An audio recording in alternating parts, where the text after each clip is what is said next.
ایک کشتی کا ناخدا یا ملاح ایک ساحلی شہر کے لوگوں کو کشتی سے دوسرے شہروں کو پہنچاتا تھا۔ وہ اپنے کام میں بہت زیادہ ماہر تھا اور اس کی اس مہارت کا چرچا بہت جلد لوگوں میں ہونے لگا۔ لوگ اس کے تجربے اور شجاعت کی تعریف کرتے تھے۔ ایک روز ایک قوائد کا ماہر اس کی کشتی پر سوار ہوا۔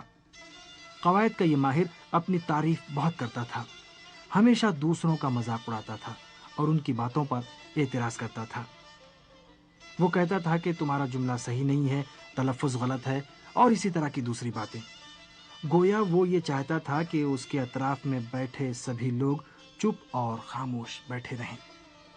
لیکن اس دن اس کے آس پاس بیٹھے لوگ خوش تھے۔ سبھی مسافر پورے شوق اور اشتیاق سے کشتی کے ناخدا کی داستان جو اپنے سفر اور مسافرتوں کے بارے میں بیان کر رہا تھا سن رہے تھے۔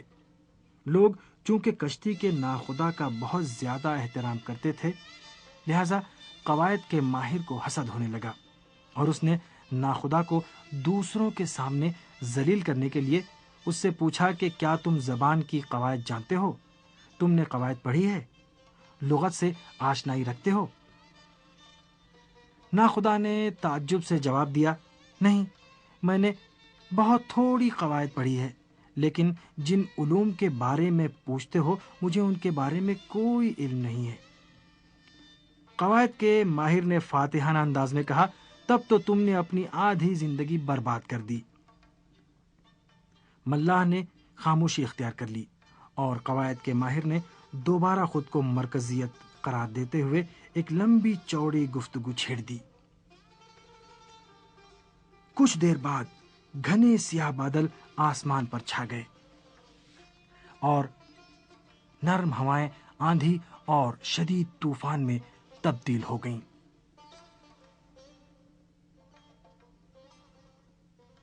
کشتی تیزی سے ہچکولے اور سمندر کی موجوں میں تھپیڑے کھانے لگی۔ ملاح پوری دلیری اور حوصلے کے ساتھ مسافروں کو نجات دلانے میں مصروف تھا، اور سب سے پہلے اس کے لیے بچوں کی جان سب سے زیادہ عزیز تھی۔ اچانک اس نے اسی قواعد کے ماہر سے جو کشتی کے ایک گوشے میں سہما ہوا کھڑا تھا پوچھا، تمہیں تیرنا آتا ہے؟ گرامر کے ماہر نے جو وحشت زدہ تھا آہستہ سے کہا، نہیں، میں نے یہ فن نہیں سیکھا۔ ملاح نے کہا، پھر تو اپنی پوری زندگی برباد سمجھو۔